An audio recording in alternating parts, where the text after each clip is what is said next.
1 കൊരിന്ത്യർ 6-15-16 വാക്യങ്ങൾ. നിങ്ങളുടെ ശരീരങ്ങൾ ക്രിസ്തുവിൻ്റെ അവയവങ്ങൾ ആകുന്നു എന്ന് അറിയുന്നില്ലയോ?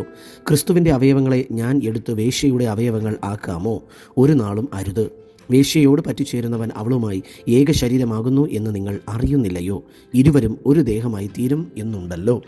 1 കൊരിന്ത്യർ 6-15-16 വരെയുള്ള ഭാഗം വിശ്വാസിയുടെ ക്രിസ്തുവുമായുള്ള ബന്ധത്തിൻ്റെ ആഴത്തെ കാണിക്കുന്നു. പൗലോസ് ഇവിടെ ഉദ്ധരിക്കുന്നത് ഏദൻ തോട്ടത്തിലെ വിവാഹ നിയമത്തെയാണ്.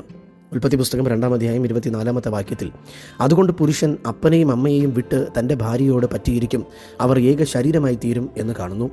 ശാരീരികമായ ബന്ധം കേവലം ജൈവികമല്ല, അത് രണ്ട് വ്യക്തിത്വങ്ങൾ ഒന്നായി മാറുന്ന ആഴമേറിയ ഉടമ്പടിയാണ് എന്ന് പഴയ നിയമം പഠിപ്പിക്കുന്നു.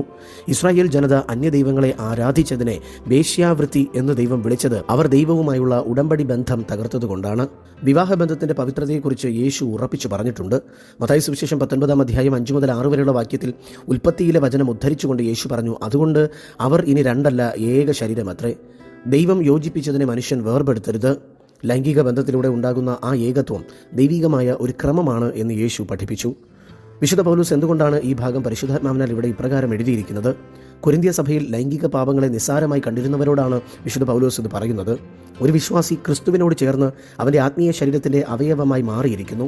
അതിനാൽ ക്രിസ്തുവിൻ്റെ അവയവമായ ഒരാൾ വേശ്യയുമായി ബന്ധപ്പെടുമ്പോൾ അവൻ ക്രിസ്തുവിനെ ആ അശുദ്ധിയിലേക്ക് വലിച്ചിഴയ്ക്കുകയാണ് ചെയ്യുന്നത്. ഇത് ഭയങ്കരമായ ഒരു പാപമാണ് എന്ന് ബോധ്യപ്പെടുത്താനാണ് വിശുദ്ധ പൗലോസ് ഇത് ഇവിടെ ഉപയോഗിച്ചിരിക്കുന്നത്. ഈ വാക്യത്തിൽ നിന്നും നാം മനസ്സിലാക്കേണ്ട ചില സത്യങ്ങൾ അഥവാ പ്രായോഗിക കർത്തവ്യങ്ങൾ ഇവയൊക്കെയാണ്. 1. എൻ്റെ ശരീരം ക്രിസ്തുവിൻ്റെ ശരീരത്തിൻ്റെ ഭാഗമാണ്. ക്രിസ്തുവിന് ഇഷ്ടമില്ലാത്ത ഒന്നിനും എൻ്റെ ശരീരത്തെ വിട്ടുകൊടുക്കുകയില്ല എന്ന ദൃഢനിശ്ചയം എടുക്കുക. 2. ലൈംഗിക പാപം വെറുമൊരു ശാരീരിക പ്രവൃത്തിയല്ല, അത് ആത്മീകമായ അടിമത്വത്തിലേക്കും വ്യക്തിത്വത്തിൻ്റെ തകർച്ചയിലേക്കും നയിക്കുന്ന ഏകീഭാവം ആണ്. 3. വിവാഹബന്ധത്തിന് പുറത്തുള്ള എല്ലാ ബന്ധങ്ങളും ക്രിസ്തുവുമായുള്ള നമ്മുടെ ബന്ധത്തെ തകർക്കും. അതിനാൽ കണ്ണുകളെയും ചിന്തകളെയും ശരീരത്തെയും വിശുദ്ധമായി സൂക്ഷിക്കുക. ചുരുക്കത്തിൽ നാം ക്രിസ്തുവിൻ്റെ അവയവങ്ങളാണ്. വേശ്യയുമായുള്ള ബന്ധം ക്രിസ്തുവുമായുള്ള ബന്ധത്തിന് വിരുദ്ധമാണ്. നാം ആരുമായി ഒന്നാകുന്നു എന്നത് നമ്മുടെ നിത്യതയെ ബാധിക്കുന്ന കാര്യമാണ്.